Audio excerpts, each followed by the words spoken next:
Hi family, I hope you are doing well. Today I'm going to share with you on weaning a baby. So weaning is another important topic that we need to know about. I always say it is important because surely it is.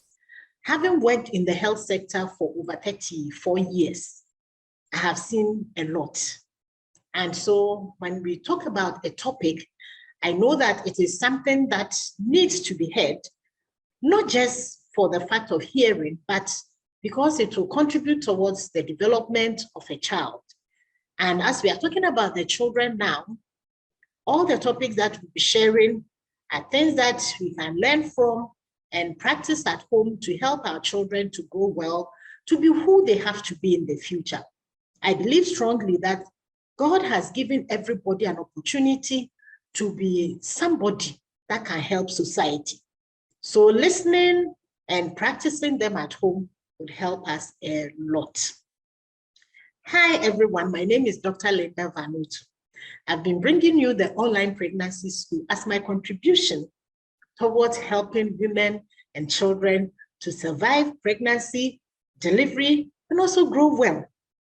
Maternal mortality is very painful. For a mother to be pregnant and for her to go through pregnancy and lose her life is something that is preventable. For a baby to be born dead or to die soon after birth is also preventable, but there's a lot we need to do. I want to call on all of us to join our hands together as we go through these sessions to help somebody out there to know what to do in case there's a problem. So please, if you haven't done that yet, go ahead, hit the subscribe button, turn on the notification bell so you get information when we are coming up with a new program. And please share and share and share. Copy that link and share with others. If you are yet to get married or you are yet to be pregnant, this is very important for you because you have an opportunity to know a lot about what goes on in pregnancy. And even if you are married, you are still looking for the fruit of the womb. This is also important for you because we have had sessions on infertility in the woman and in the man. So whether you are a man or a woman, these sessions are very important for you.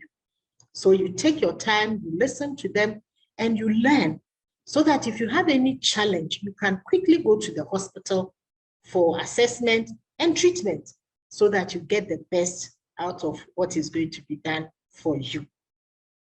Today, I'm going to talk to us about weaning a baby. It is recommended that when a mother delivers, she gives this child breast milk. We have what we call exclusive breastfeeding. And that means that this baby is on breast milk alone, nothing else. And we have learned from previous sessions that at the time of pregnancy, breast milk production starts. So once the mother gives birth, there's already breast milk to give to the baby.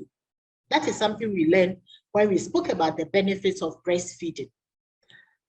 Exclusive breastfeeding means that this baby is only fed on the breast milk. And this will be good for this baby from birth to up to about 6 good months of the baby's life. It is exclusively breast milk that is given to this baby. If you mix feed the child, which means that you give breast milk, but you also add formula, then it is not exclusive breastfeeding. There are benefits to exclusive breastfeeding, which you might not get if you do the mixed feeding. But there might be instances where you can only breastfeed this child exclusively for 4 months. So that is also acceptable, but then you should know what to do in addition to feeding this baby on the breast from the 4 months, or even if you do up to 6 months, there is the need to know what to do as we go along. And this is where the weaning comes in. Now, through my reading about all this, I came across an interesting thing that is done by the Jewish people, the weaning, what it means. And it's about transitioning to an adult, transitioning from a small baby to somebody who is now grown, not adult in terms of somebody who can now get married and all that, but someone who can take care of himself or herself. Wow, that is interesting.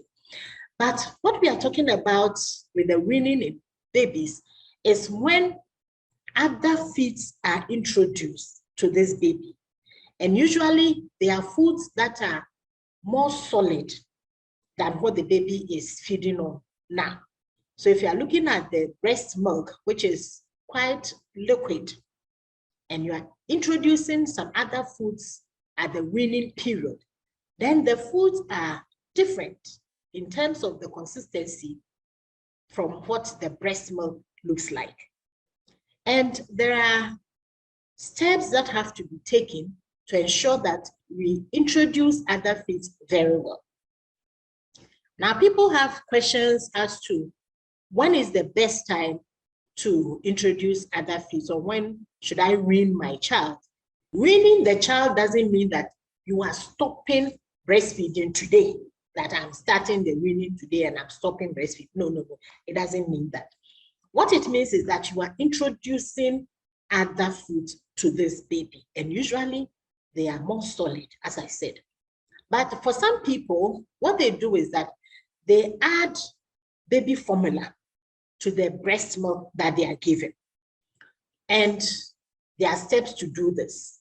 Somebody would want to know, how do I introduce other feeds to my baby?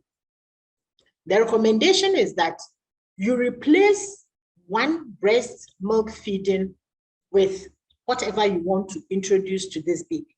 So if you are going to add some other foods, then if you are breastfeeding the baby maybe 6 times in a day, you can move one breastfeeding and replace it with whatever you want to give to this baby. And it should be at a time where you are settled. It should be at a time that you are relaxed, because this is new that you are going to give to the baby. So the baby has to acquire the taste. So you cannot just do it when you don't have time. That I'm in a hurry, I'm going somewhere, come, let me give you this new food. No, the baby has to acquire the taste and like it so that you can continue feeding this baby. So please take note of that. Replace one breastfeed with the new food that you are going to give to the baby. Now, how should this be? Usually, people would buy food that is already prepared, where they have it in a consistency that would be good for this child to eat. But it is not everyone who can purchase from the shop the already prepared food, because you don't even know what is there, whether the baby will like it or not. And then you are also not sure how much you can purchase. You don't know how much the baby will eat, and therefore how much it will cost you to do that. But wherever you are, and for me being a Ghanaian, if it is Ghana, we have some foods that we usually give to the babies. But these foods that we give them should be nutritious enough. And when you are introducing new feeds to the baby, you have to be mindful of the protein content and the iron and the fats and oils and the carbohydrate, everything that this child will need to grow well. You have to be mindful of that. So in various places, they have different things that they give to babies as they wean them from 6 months onwards. So if you take the porridge, which we normally give to our babies as they turn 6 months, we give them porridge made from fermented maize, which has been used to prepare a pap, kind of. Now, some people, what they do is that they strain this and take out every chaff from that and make it so light that now these babies have a challenge, because then they cannot poop, they can't pass through. If you are going to prepare the porridge for this baby, you can mash it, make it into the watery one before you put it on the fire, but then you can just use your own hands to scoop the sediment so that you can get some of the chaff out if you feel that it is too much. There are different things that you can add to this porridge as you prepare it to get the protein which is needed. In some instances, people add fish powder, which you can make yourself or you can buy from the market. So you can add this as you are preparing the porridge, you can add this to the porridge and cook it. Others would want to add milk when the porridge is already cooked and a bit warm. Before you give it to the baby, you can add the milk. You can also add groundnut paste. In some cases, the groundnut is, you can prepare the groundnuts separately. You prepare the maize separately. You can mix them and meal them together. Then you can give this to the baby after you have cooked it.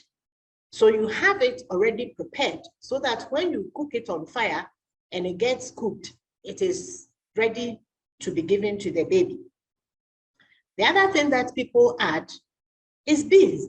So you can have beans also prepared and mixed with the maize.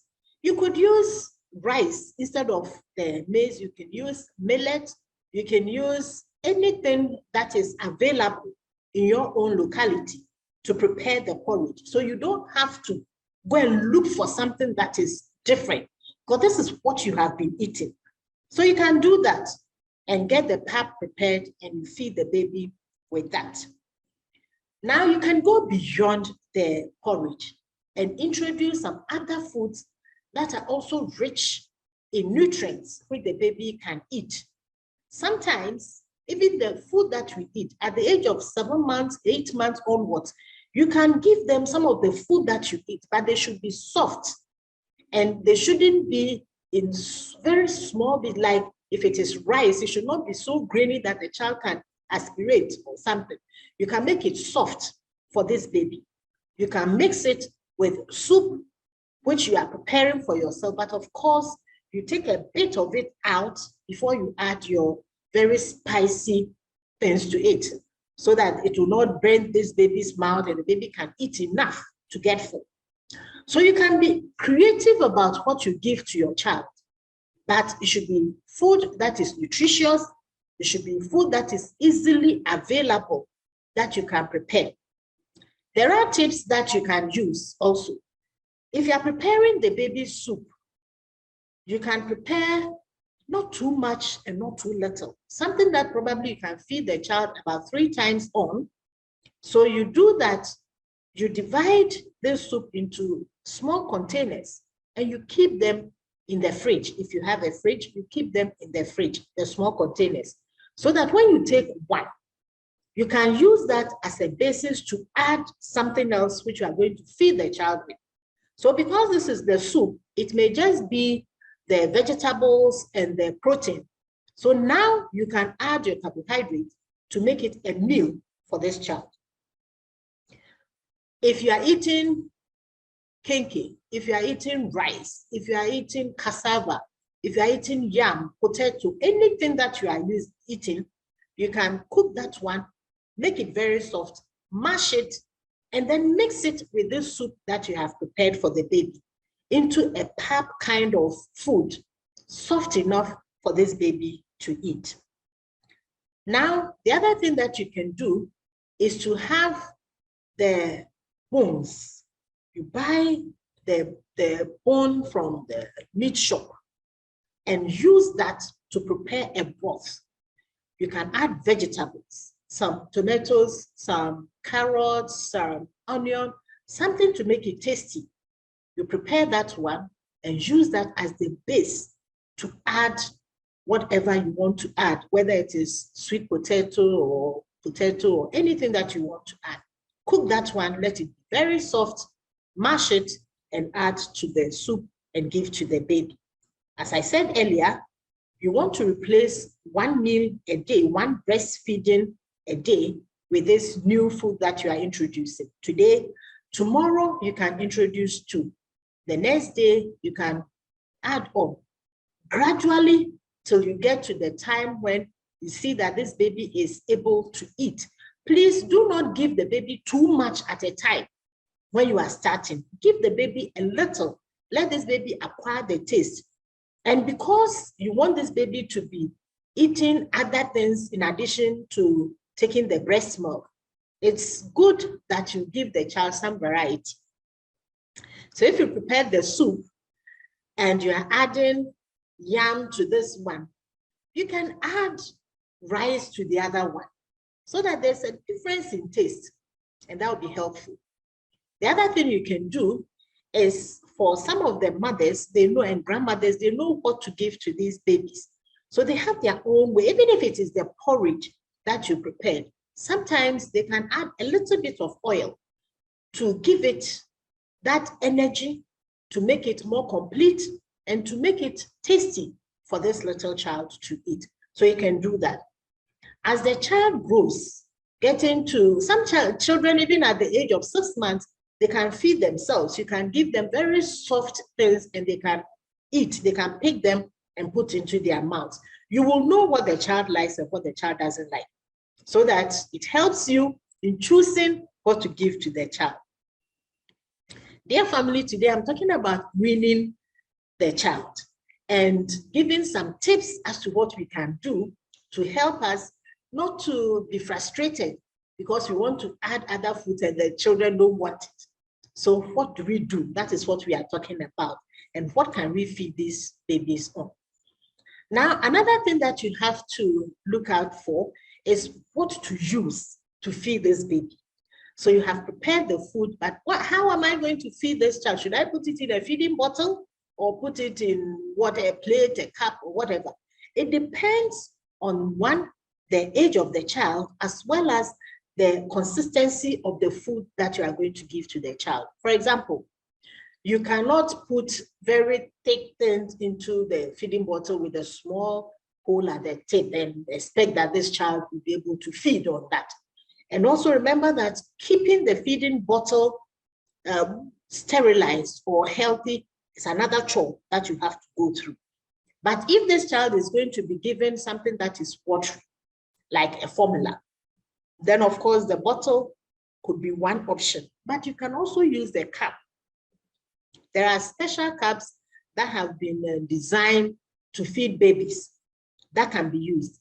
But if you are feeding this child with the pap or the porridge, there are these cups that have the tip, they have the tip that is out like a spout, which can be used to feed the baby, or some of them have covers which have spoons attached. So the cover has a spoon which you can use to feed the baby. So as you pour the food, it comes into this spoon. So the quantity that goes into the baby's mouth is regulated, because we don't want to push too much into the baby's mouth, which will lead to the baby now choking or having the food go to the wrong place. We don't want to do that. So there are these cups that have these spoons attached. There are even bottles that have the cover with a spoon, so you can use that. The other thing you can do is to use a bowl, a small bowl, and you use a spoon to fetch the food and feed this baby with. That is also available.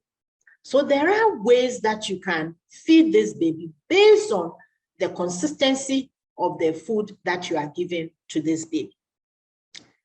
Dear family, today we are talking about weaning the child. Once you have introduced other feeds, it means that you have to be giving the child water.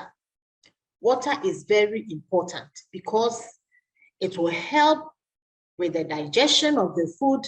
It will help to keep this baby's system working well. It will help with the production of the feces or stool so that this baby can pass stool and will not have the challenge of constipation and all the challenges that go with constipation. Even as an adult, if you have constipation, you know how it feels like. You don't want the baby to go through that. And then also, you want this baby to be passing urine and for the system to work well and the baby to grow well. If the child becomes dehydrated, it will not be good for this child. So once you introduce food in addition to the breast milk, please remember to add water to the baby's food. And to do that, also you can use a small cup Some people put the water in a feeding bottle, they put the teat there, and then they put it in the child's mouth. This child will suck a bit, push some back, they keep it, give to the child again. That is not a good way to go. So please, if you have to give the child water, pour it into a small cup and give this baby that cup so that the child will not put back the food in the mouth into the water, which can lead to infection from contamination of this water. So you may say that I'm giving my child water, but the child is still having diarrhea or some other infection. You don't want to do that. So please take note of that.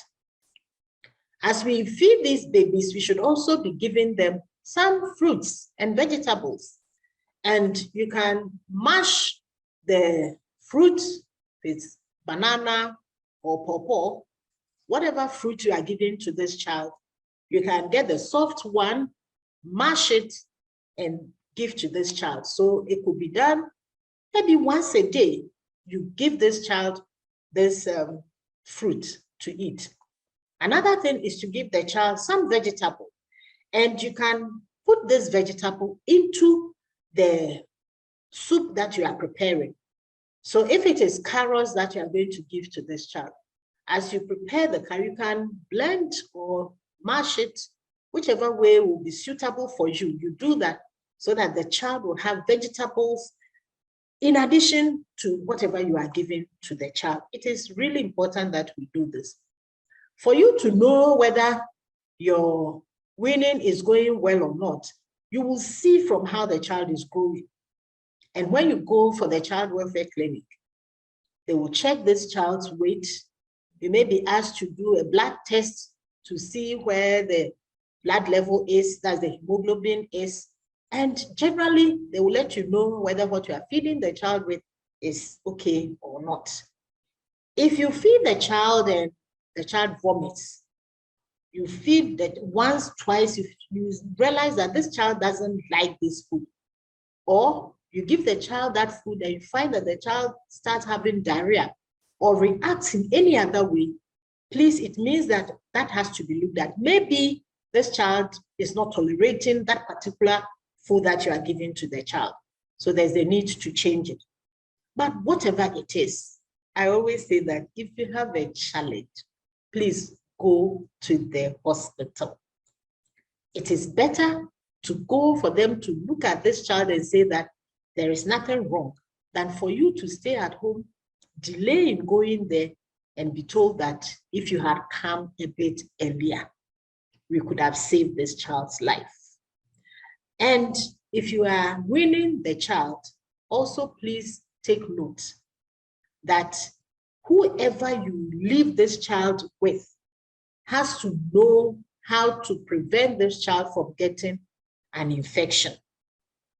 Especially if you take this child to somewhere, a care center, or you have somebody coming into your own home to take care of this child. There have been instances where, unfortunately, people have force-fed these babies, and the babies, unfortunately, have choked and died. Something that is preventable. So don't assume that I am giving my child to somebody to take care of. I've prepared the child's feeds and I've put them in these separate bottles. So when it is 2 o'clock, give this child this. When it is 5 o'clock, give this child that. Please let the person understand that they have to take time to feed the babies.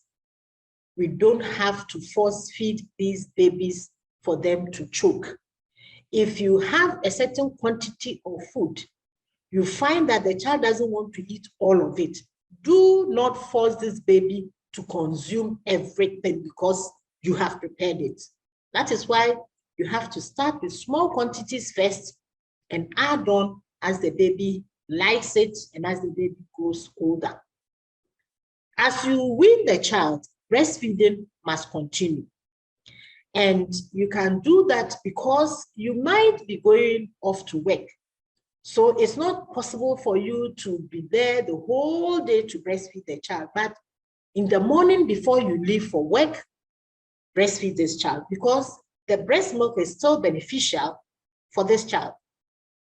So please breastfeed the child. When you come back from work, also do that. In some instances, when people are going to bed, they breastfeed their babies so that the babies get enough milk. Remember, breast milk has a lot of benefits for this child. But as the child grows, you need to add some other things. The breast milk may be going down because now the mother is so busy. It may not be producing, the breast will not be producing as much milk as the breast used to do, or you may not have time to sit down and breastfeed this child for hours. So it's important to add other feeds, but please remember that once the breast milk is being produced, this child will still benefit from it, and therefore you have to continue breastfeeding. Ladies and gentlemen, dear family, today I wanted to share some tips on weaning the child. We are building on how we can help our children to grow and develop well. Growing is different from developing. Growing, yes, you grow in age. Day by day, you grow taller. But in terms of development, it's about the brain, what it can do, what you can do with yourself, the skills that you acquire, and things like that. We have spoken about child development, and it's important that nutrition is good for this child to be able to grow and also develop well. Today, I've shared these tips with you. If you have any question, if you have any comment, please share them with me. Remember, you can start weaning at the age of 6 months, but some people start at 4 months. If you start at 4, be sure to give the child enough to take care of the child's need and continue breastfeeding even as you introduce other feeds. And the foods that you introduce to this child should be foods that are readily and easily available, which you have been eating. You can look in your own kitchen, find things that you've been using, but prepare the food in a consistency that will be easy for this child to eat and also digest. And if you do that, you find that this child will just fit in. Gradually, as you go along, the child will now be eating what the family is eating. In some cases, we have certain types of food that children at the age of 6 months and 7 months can even eat, just as the adults do. But remember to reduce the spices so that this child will be able to tolerate the food and eat as much as he or she wants. And at the age of 6 months, you can also put the food in front of this child. Let the child try to play with it and teach the child to be putting the food into the mouth, because by that time, this child should be able to pass things from a plate into the mouth. You remember the child development. The child should be able to do that. So let this child practice with that. Let the food be soft. Prevent food that the child can choke on or can easily aspirate, that to go the wrong way. Please avoid that and help this child to grow. I hope you have enjoyed today's session. Once again, my name is Dr. Linda Vanutu, and it is always a pleasure to come your way with the online pregnancy school. If you haven't done that, go ahead, hit the subscribe button, turn on the notification bell. Also follow me on Facebook and Instagram, the online pregnancy school, and share with friends and family. Copy that link and share. For those who have been watching us on Health TV, I am very grateful. I get comments and questions and calls from you. Continue watching and invite others to watch with you as you go through the sessions that we have done so far. See you in my next video. God bless us all. Bye.